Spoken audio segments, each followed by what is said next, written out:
नहीं, अपने स्थान से भी स्तुति वंदना की जा सकती है। अपने स्थान पर अपने नंबर पर भी बैठे हैं, वहाँ से भी भाव विभोर होकर के स्तुति वंदना की जा सकती है। और की ही नहीं जा सकती, करना ही चाहिए। अपने स्थान पर अपने नंबर में अपने क्रम से बैठ करके सभ्यता भी बनी रहे, अनुशासन भी बना रहे और स्तुति वंदना भी हो जाए। वो व्यक्ति सच्चे भाव से स्तुति वंदना कर लेते हैं। जो केवल प्रदर्शन करने दिखाने वाले होते हैं, वे दिखावी स्थान देखते हैं। हमारे लिए सब लोग अलग से कब देखें, इन जैसी कोई किसी के अंदर भक्ति नहीं, खाली प्रदर्शन। कितने लोग ऐसे रहते, भगवान के बार बार चरण छूते हैं, जितनी मूर्तियां उतने भगवान के, उतनी मूर्तियों के चरण छूते। अरे भैया, एक देव में भी अनंत देव समाविष्ट हो सकते। एक भगवान में, एक मूर्ति में भी आप एक विनय के साथ चरण छू लो, विनय के साथ एक के चरण छू लोगे ना, सारे चरणों के अपन लोग के भाव किसी के भगवान के प्रति राग कैसे नहीं ना एक। अब वो भी मत सोचोगे मूल नायक और छोटी और बड़ी, कोई भी भगवान को एक बार चरण छू लीजिए, छूना ही है ना, एक बार छू लीजिए। कुछ लोग ऐसे रहते, हाथ उनके कप रहे, अब एक भगवान के चरण छुए तो भगवान की मूर्ति गिर जाए। मूर्ति तो आप बतलाओ, तुम्हारा चरण छूना लाभदायक है कि हानिकारक है? वहां मूर्ति गिर रही है, वहां यंत्र गिर रहे हैं, कुछ भी और भी मान लीजिए इस प्रकार की आसाधना हो रही है, तो उससे अच्छा तो नहीं छू। भाव सहित श्रद्धा से तो छू लो, मन से छू लो, तन से ही छूना सब कुछ नहीं। मन भगवान के चरणों में टिक जाए, ऐसा भी काम किया जा सकता है। तो ऐसा प्रयास करना चाहिए कि अपन इतनी श्रद्धा से, और हाथ जमीन पर भी लग रहे हैं, खुजाते भी जा रहे हो, कुछ भी पसीना भी हाथ लगते जा रहा हो, तुम वही भगवान पर हाथ लगाते जाओ। कौन सी विनय किया है तुमने, कौन से सम्मान रखा है, कैसी भक्ति है तुम्हारी, कौन सा विवेक काम कर रहा है, कौन सा विवेक काम कर रहा है? पसीना भी आना, जमीन पर हाथ लग रहे हैं, बिना टेके जमीन पर खड़े नहीं हो सकते, और जिस जमीन पर आप हाथ लगा रहे हो उसी पर आपके चरण रज पड़ी हुई है, और वही चरण रज हाथ में लगी हुई भगवान के चरणों में जा रही है। विनय हुआ कि अभिनय? अभिनय हो रहा, अभिनय, विनय नहीं हो रहा। तो शुद्धि का ध्यान रखो। एक और तो अपन श्रावक भी बोलते, बिना हाथ धोए द्रव्य भी नहीं छूता है। वो पूजा करता है ना तो पहले हाथ धो लेता है। अरे वो पूजा की सामग्री में इतना आदर दे रहा है, और आप भगवान के लिए भी इतना आदर नहीं दे पा रहे, जबकि चाहिए कि भगवान के लिए अपन लोग बहुत मर्यादा रखें। उसी समय शुद्धि करके आते उस समय आप ही चलना छोड़ना चाहिए, सवेरे दोपहर में शाम को, जब हर बार नहीं शुद्धि करके आए हो, आहार के लिए उठने के पहले आप एक प्रतिमा के, दो प्रतिमा के दर्शन चरण छू लीजिए, कोई दिक्कत नहीं है। सभी विधियों, सभी मूर्तियों का विकल्प मन में मत रखिए। तो ये थोड़ी समझदारी है। अभी ज्ञान जिनका अधिक अच्छा रहता है वो उतने में ही संतुष्ट होकर के अनंत तीर्थंकरों, अनंत भगवानों के चरण स्पर्श जैसा पुण्य कमा लेते हैं। और जो केवल रूढ़िवादी रहती हैं, मूर्ति गिरे चाहे कुछ भी हो, चाहे हाथ जमीन का भगवान के चरणों में लगे, चाहे पसीना भरा हाथ लगे, उनको तो चरण छूने से मतलब है। तो वे अनेकों भी दर्श चरण छू ले तो भी एक चरण बराबर पुण्य नहीं कमा सकते, अभी तो पाप कमाएंगे, आसाधना होगी। तो आसाधना से भी बचने का प्रयत्न और प्रयास करते रहना चाहिए। एक बार ऐसा भगवान के दर्शन करने से क्या हो रहा है, ऐसे हाथी जैसे बड़े वजनदार कर्म, विशाल कर्म भी व्यक्ति के धुल जाते हैं। किसके? सम्यक प्रकार से जो भगवान के दर्शन करता है। दर्शन की इतनी महिमा है, हम तो रोज कर लेते हैं, हम तो चाहे जब कर लेते हैं, अब कितनी बार करें, बार बार कर लेते हैं।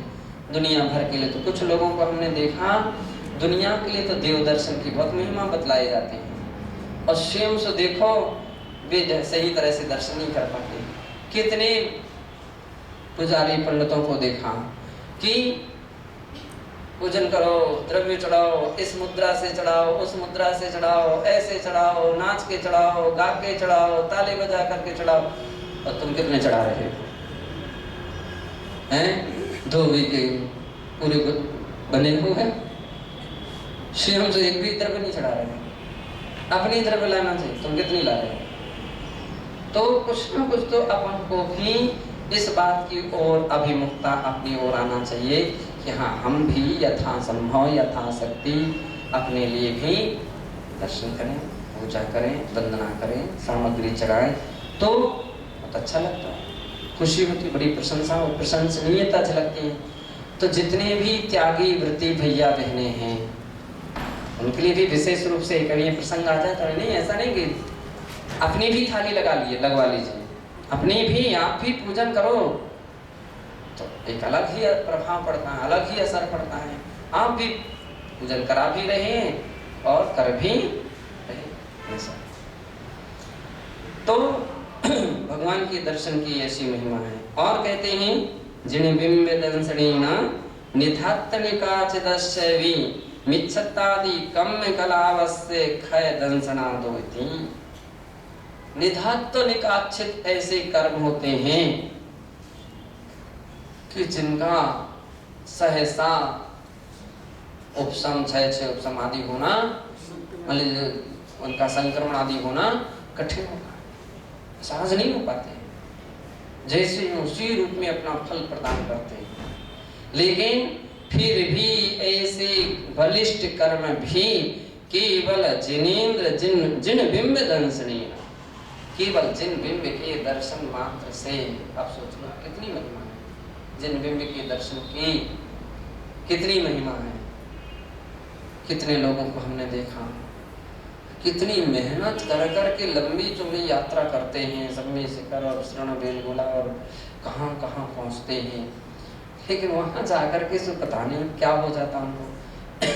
एक बार दर्शन करेंगे, दो बार दर्शन अपने कमरे में जाकर के बैठे, महीना भर निकाल देंगे, महीना भर निकाल देंगे और उनके दर्शन के लिए फिर कर लिए तो हमने पहले दिन कर लिए थे।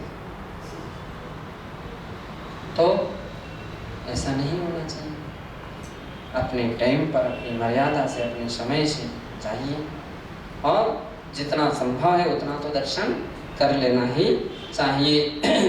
तो भगवान जिनेंद्र भगवान के दर्शन करने से निधत्ति निकाचित जैसे भी मिच्छत्तादि कर्म कलावस्य और मिथ्यात्वादि कर्म कलाप समूह कर्म कलापों का भी क्षय दंसना दो, उसका क्षय देखा जाता है, इसका भी क्षय हो जाता है। ऐसा जिनेंद्र भगवान के दर्शन की महिमा है। जब इस प्रकार की महिमा जिस व्यक्ति के श्रद्धा में आती है, ज्ञान में आती, उपयोग में आती, सारे काम छोड़ करके वो पहले एक काम कर लेता, भगवान के दर्शन जरूर करना, ऐसा। और देवत शास्त्राय श्रुत देवताया वा च पूज्यता शास्त्रकारी समर्थिता। हाँ, देव की तरह शास्त्र भी पूजनीय है, ऐसा नहीं है शास्त्र है जिनवाणी इनको क्या पूजनीय नहीं, शास्त्र भी पूजनीय हो। श्रुत देवताया, उसको श्रुत देव कहते हैं। शास्त्रकारी समर्थ, ऐसा शास्त्रकारों के द्वारा समर्थित है। उत्तम से सागार धर्मामृत, सागार धर्मामृत के दूसरे अध्याय की 44वें श्लोक में कहा है, ये यजन्ते श्रुतं भक्त्या ये यजन्ते इंजसाजिनं न किंचिदन्तरं प्राहो आप्ता हि श्रुतदेवयो।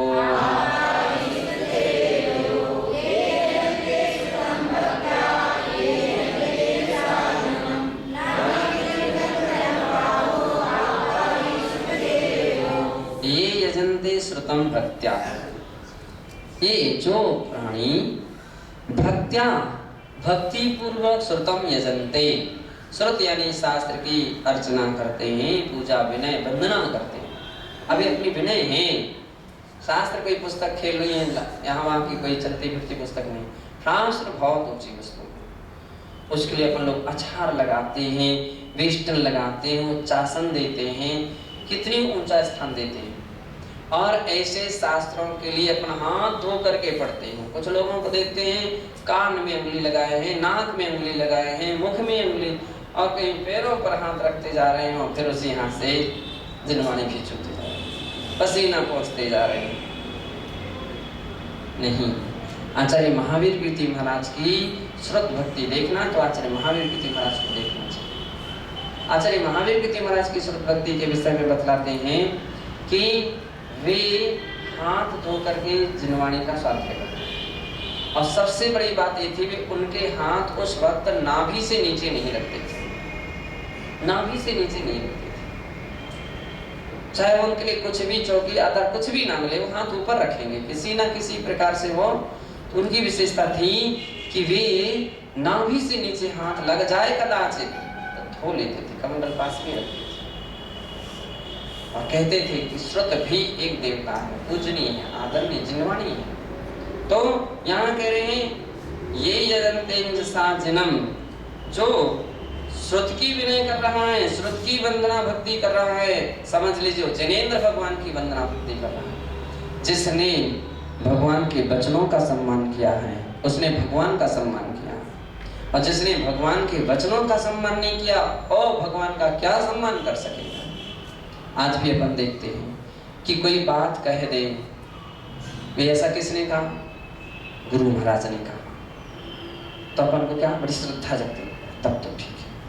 अब इसके विषय में कुछ नहीं, क्यों हम गुरु के लिए श्रद्धा से मानते हैं तो उनके वचनों को भी हम श्रद्धा से मानते हैं। हम नहीं मानते किसी की बातें, हम नहीं मानते किसी की बातें। महाराज के प्रति तो श्रद्धा भक्ति है, सो है, हम नहीं मानते ये बात महाराज ने कही कि नहीं, हमें जो दिखता है वो समझ में आता वही करते। समझ लीजिए वो व्यक्ति गुरु को भी नहीं मान रहा है। जो गुरु की बात नहीं मान रहा, गुरु की क्या मानेगा, गुरु को क्या मानेगा।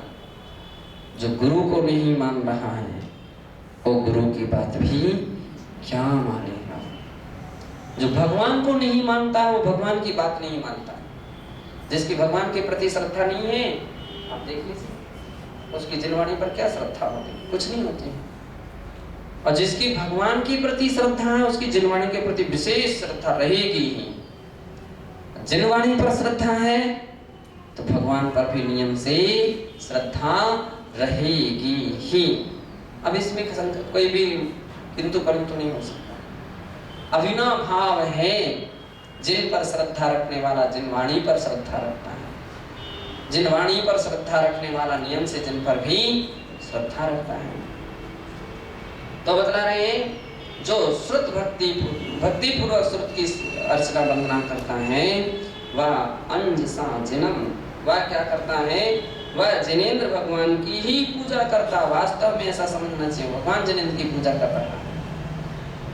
नाकिंचदंतरम प्राहु कहते हैं क्योंकि इसमें कोई भी अंतर नहीं, प्राहु नहीं कहा गया, कोई भी अंतर जिनेंद्र और जिनवाणी में कोई अंतर नहीं कहा गया।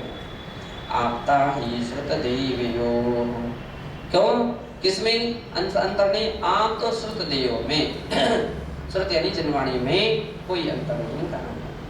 तथैव देवत गुरुपि पूजा भवन्ति, उसी प्रकार देव की तरह गुरु की भी पूजा हाँ गुरु भी पूजा के योग्य होते हैं। यदि श्रीमद भी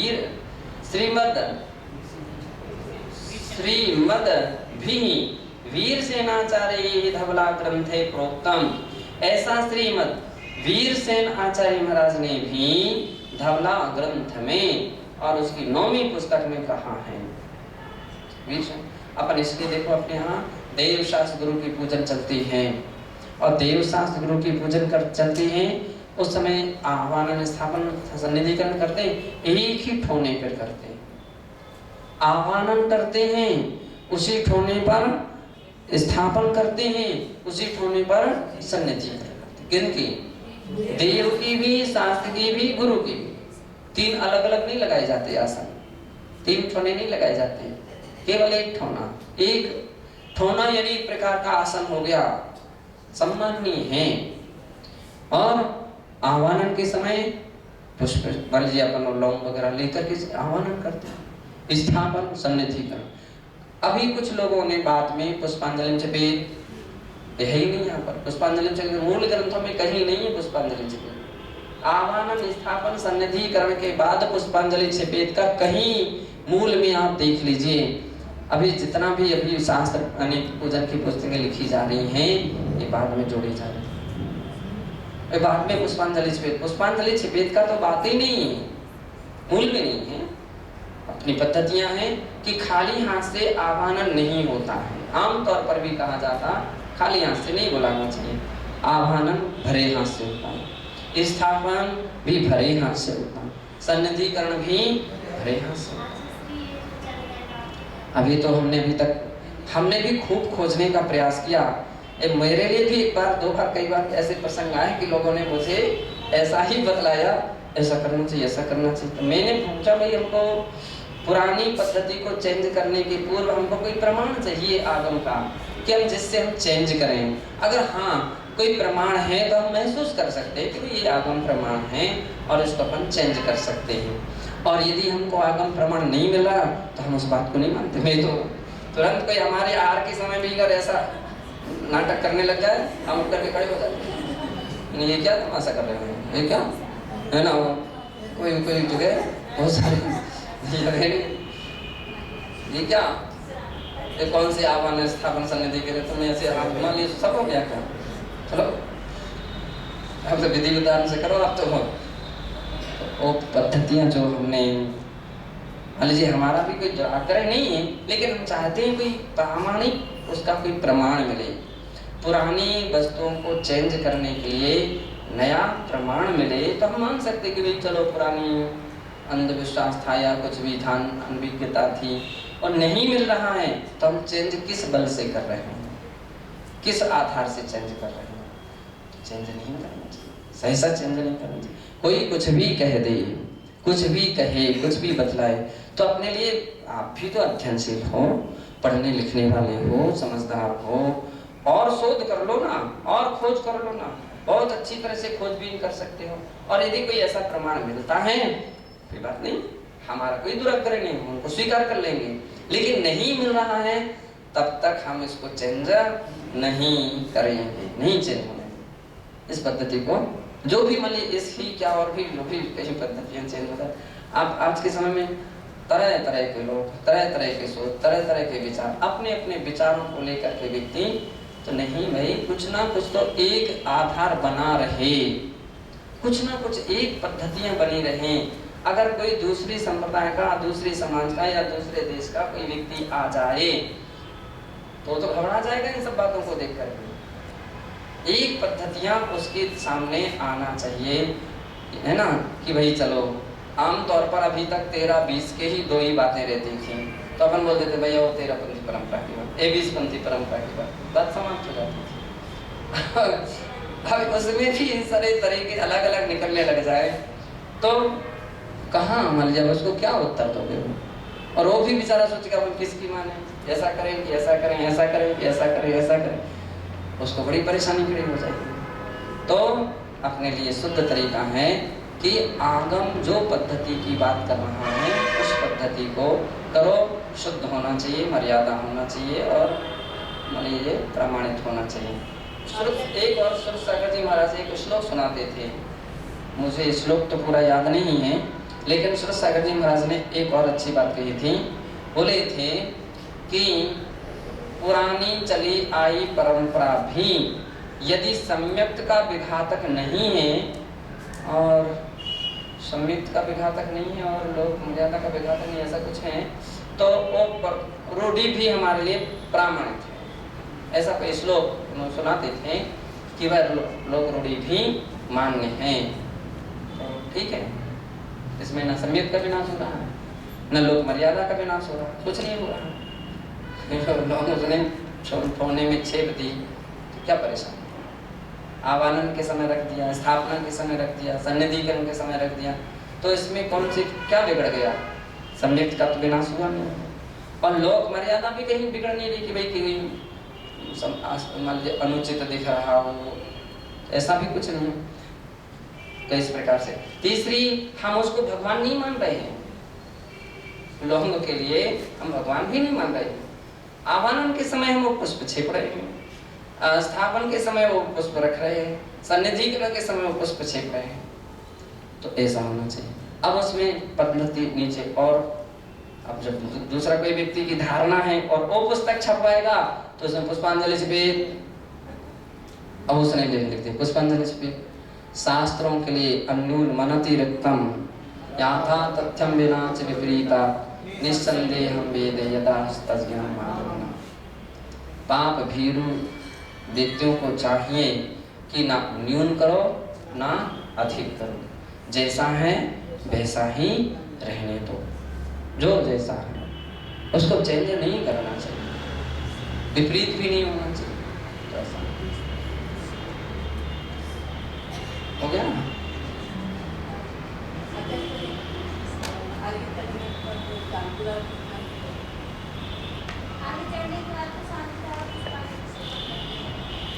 हाँ, पूजा के बाद तो पुष्पांजलि का है ही उल्लेख। जयमाला जब होती है ना, जयमाला के बाद इति क्या इत्याशीर्वादः पुष्पांजलिं छपेत्। मतलब जी बताइए, ग्रस्त हो सकता है, ग्रस्त लोग बता सकते हैं क्या आशीर्वाद दे रहे हैं। हाँ, उस समय जो उसकी मान लीजिए भावना तो यही रहती है कि वे सब उनको भगवान या जिनकी पूजा की है वो मुझे आशीर्वाद दें, है ना, ऐसा। और जो करा रहा है तो क्या आशीर्वाद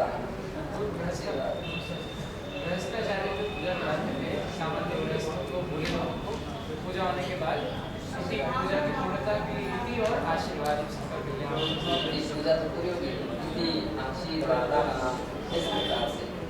तो आमतौर पर तो अपन लोग ऐसे ही समझ करके चलते भगवान का या गुरुदेव शास्त्री का आशीर्वाद प्राप्त हो, ऐसा लेकर के चलते हैं। और कराने वाला यदि ऐसा कोई पूजनीय आदरणीय है